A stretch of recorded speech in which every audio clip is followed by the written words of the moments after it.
සියලුම දෙනා සාදරයෙන් පිළිගන්නවා LLM පුවත්පත් නාලිකාව වෙත.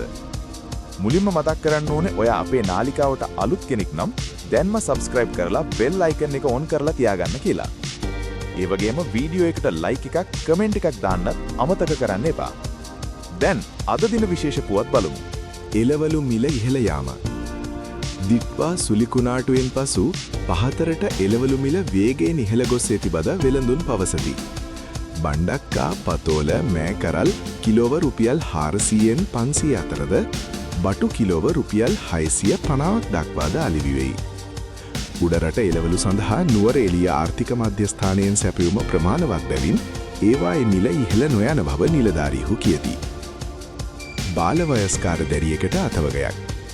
ටොෆී ලබා දෙන බව පවසා වයස අවුරුදු 10 මාස 11ක දැරියකට අතවර කළ බවට ජීවරධාරී 53 හැවිරිදි පුද්ගලයෙකු තිරප්පණය පොලිසිය අත්අඩංගුවට ගෙන ඇත. සිද්ධිය සම්බන්ධයෙන් සැකකරු අධිකරණයට ඉදිරිපත් කිරීමට නියමිතය. පෑලියගොඩ නගර සභා අයවැය පරාජය.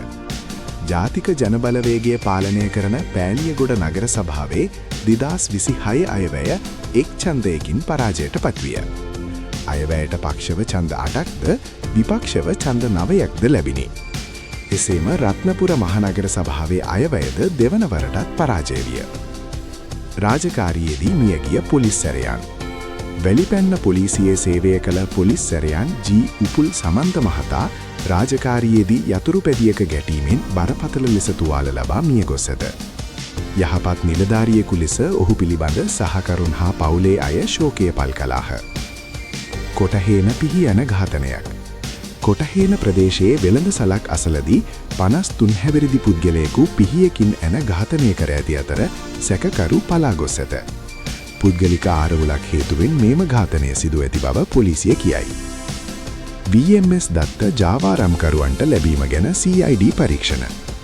මද්‍රව්‍ය රැගත් බහුදින දීවර යාත්‍රා නිරීක්ෂණය කරන VMS පද්ධතියේ දත්ත ජාවාරම්කරුවන්ට ලැබී ඇති බවට තොරතුරු අනාවරණය වීමෙන් CID පරීක්ෂණ ආරම්භ කර ඇත. දූෂිත නිලධාරීන් ඉවත් කිරීම හා නව තාක්ෂණික පද්ධතියක් ස්ථාපිත කිරීමද සිදු කර ඇත. කෝටි 30ක සිගරට් තොගයක් අත්අඩංගුවට. තීරු දඩු රහිතව ගෙන රුපියල් කෝටි 30ක් වටිනා සිගරට් ලක්ෂ 20කට අධික තොගයක් සුරාබදු විශේෂ මෙහෙයුම් ඒකකයේ විසින් අත්අඩංගුවට ගෙන ඇත. මේ සම්බන්ධයෙන් පුද්ගලයන් 5 දිනෙකු අත්අඩංගුවටගෙන නීතිමය පියවර ගනිමින් පවතී. හෙට දිනේ පුවත් බැලීමට subscribe කරලා bell icon එක on කරලා තියාගන්න.